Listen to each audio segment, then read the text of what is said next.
Guys, it's Yash from TRAXNYC, and 'tis the season to buy one of these big diamonds right here. Now, I don't know if you guys can tell, but I have with me, if they're lab or natural. Roman, what are these that I'm holding right now? These are all lab diamonds. These are all lab diamonds. Now, I want to go over today the type of trends that we see when buying one of these diamonds, what to look for, what not to look for. Now, I sell a lot of diamonds pretty much every single day. I'd say one a day at this point, especially during this season. And Roman's a diamond expert here. He's been in this industry for 15 plus years, right? Am I right?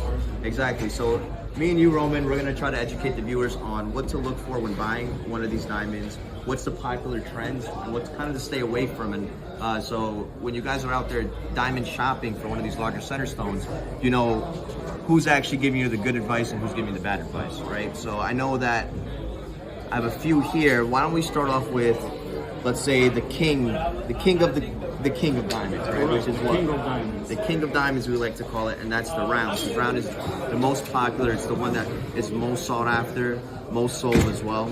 So let's talk about this one that I have right here. This is the most popular shape there has ever been, and it actually has its own Rappaport list. As you see, the round list. The only reason for that is because this is the best and the most expensive diamond that you could cut. With other shapes, you could cut corners. With a round, you can't. That's why it's the king of diamonds. It has a separate list. So I know with the round, and correct me if I'm wrong, but you get, assuming you put two diamonds side by side in different shapes, the round is the one that's going to reflect the light the most out of all the other shapes, right? Because of the way that it's cut. So it'll get you the most. It takes the most rough when you cut it, so that's why it's going to give the most effect. And that's why it's the most expensive diamond in the whole industry. Right, and talking about this list that you popped up real quick. Now, the Rappaport list is kind of the list in the industry that all diamond wholesalers use to price out their diamonds to know whether or not they're getting a fair deal. This list is actually, a lot of the public has become well aware of this list, and they're using this to find out whether or not they're getting a good deal. So the fact that there's a list just for the round diamond itself, that says a lot about how top or how high this is on the list of about all the other shapes. So I'm looking at the diamond now. Now it is lab, so I can't really, with the naked eye, I still can't really tell what type of quality. I'm gonna take a guess here on this one. Now, what I'm looking for is I'm looking for any main inclusions on the table, right? And I really don't see anything on the table. Then I'm gonna look on the side and see if I see any inclusions on the side. So as long as the table's clear, it's a good diamond to me. Or if it's not really affecting, I see one little spot on the side of it. I'm gonna guess this is like a VS1 or a VS2. Is it a VS1? VS1? All right, perfect. And I'm gonna say that this is like an F or G color. It's an F color. This is a mid-range that a lot of people go for. You wanna go lower, you wanna go higher, that's up to you. But mid-range is the regular stuff that people sell in the market. Right, yeah. So generally with the lab-made stones, they're gonna make it a little bit more perfect than the natural ones. And that's actually one of the reasons that I can tell the difference in a way. It's really hard, but if I know that it looks too good or too perfect, I'm gonna assume that it's a lab stone. That's how I do it, at least. Now, what's the second most popular after the round? So the trend has been changing every 6 months, sometimes every year. Now, it's firmly oval shape. There's the oval shape.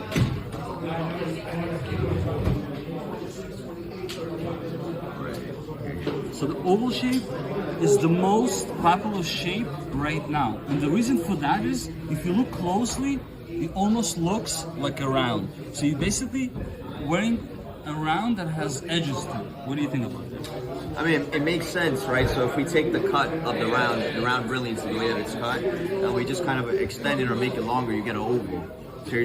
I'm assuming that this is like the second highest shape that gives it the second highest bounce, right? Of the light. It does, because it has a lot of cuts, just like the round. If you look at that, it has the same cut around. Right.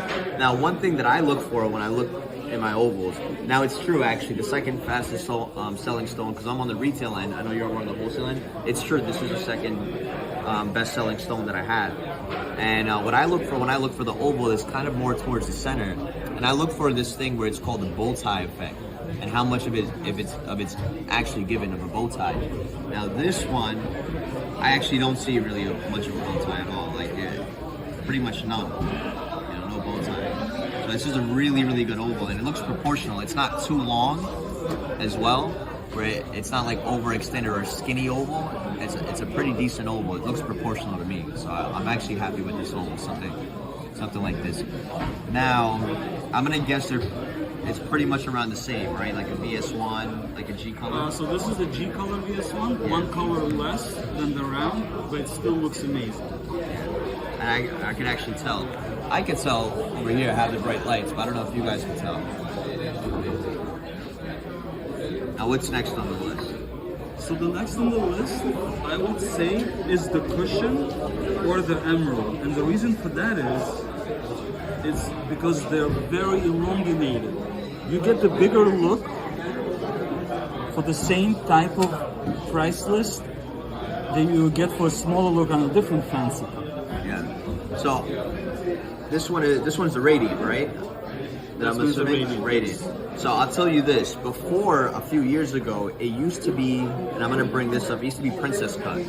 So it's pretty much a round diamond, but in a square shape. So you still get those cuts. It's perfectly proportional, not elongated. Then it moved on for me to be radiant. So you get an elongated radiant. It's not perfectly square, it's more rectangular. That's why we call it elongated. And you see that you get those edges. My favorite part about the radiant is the corners, the way the corners are cut. And then you see the types of cut inside of the diamonds. It shines like really nice. It's also more rectangular. I think the princess cut, it's too square for me, too basic. But I think that's like the older times. That's what it used to be. Now I'm selling after oval. I'm actually selling radiants more now after oval. So that's pretty good. Cushions are starting to come in this season for me then. Yes, also the longer ones, not the square ones. Right, and the elongated cushions, right. Yeah. So this used to be one of my favorites up on the list, but you know, over time I actually started choosing really the pairs. I started liking the pairs after this one. But this used to be one of my favorites for sure. Now let's go on. What's the next one that you think sells the most? Is it the pair? I think the next one is the pair because it's really coming back. It was very hot in the 40s and the 30s, just like the marquee. But for some reason, the marquee hasn't been It's my least seller. Yeah, but the marquee is actually I sold the least of. I barely get. Correct. It's not coming back as much, but the pear shape is really coming back. So if you have a love for pear shape, this is the time to get it. Now, when I look at pairs, and pairs are now my favorite, I look at the way that it kind of fits on the finger. It depends on the lady. Now, this is a really big stone. I'm gonna take a guess at this stone. Is this like a 8 carat? This is about 9 carat. Yes. 9 carat? I was close? Okay, cool. So, what I look for is the way that from the bottom of the pair, it comes in to the top, right? I look at how skinny that is, how long it is. Now, I go for like a mid. I don't like it too skinny, and I don't like it too fat. This is actually a perfect proportion in my opinion, where it looks very clean the way it comes in towards the top. Also, one thing that I look for in my pairs is actually how thick the diamond is on the back of it. So you see this pair all the way coming down to that point, right? What's that point called on the diamond? Culet? The culet. So coming from the edge of the diamond all the way down to the culet, I look at that width. Now, the problem that I've seen with bad pairs is it becomes really long. It becomes like a really fat or thick pair, which is not pretty cool on once you comes to the setting and once you set that pair. But this looks pretty good to me, right? So keep that in mind if you're looking at paired diamonds. What else do you want to show me? I mean, there's a heart shape. It's only done when somebody has a certain taste. Right, so like It's not custom, really- getting these custom cut pretty much, right?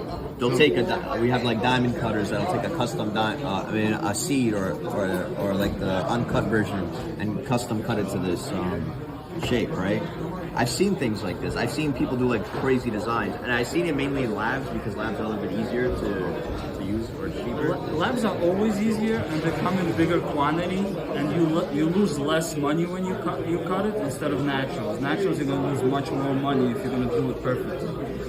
The lab diamonds are more perfect in general. That's why when you can look at this heart shape, it looks beautiful. But again, it's the case of choice. Yeah, mainly, I've rarely seen these in natural. I've mostly seen them in the lab. Whatever. This is very, very hot. It's mainly for earrings rather than engagement rings. I've seen a lot of people take, what is the Azure cut, right? Yeah, so this is a square emerald cut. Square emerald. Or can you call it the Azure cut? What's the difference between this and the Azure? Everything is the same, but this is a square. Okay, Azures are a little bit longer. Azure is square. Okay, Azure is square. And this is a square emerald. Azure is a different name towards the square emerald. Oh, it's just a different name. Okay, it's a different name. So I mainly see people before they got on engagement rings. I mainly seen them people like for half a carat each or 1 carat each make earrings out of them and studs. You know, that was the style that I seen this type of cut mainly. You know, but I think this is really cool as well. I think my favorite thing about the Azure actually is the side profile. So if you're getting an Azure cut stone as your engagement ring, I would try to show it off as much as possible. Not these 6 prongs going in, you know, or the whole basket around. I would put in more of a little bit higher setting. That way you see the side of the Azure, you know, really come to light. That's what I really like about the Azure cut, is that side profile from it, right? I know you're still holding that marquee, but I don't like that stone, man. I hope the marquee comes back, because it has a lot of potential, guys. This is the shape that I'm going for in 2025. I'm gonna stick to my pairs and ovals, and I'll put a little Azure in there because I just do like the Azure. That's for me. All right. So if you want to make one of these engagement rings, hit me up. If you want to make the others, you can hit a Roman. And of course, let's not forget the King of Kings right here, the round.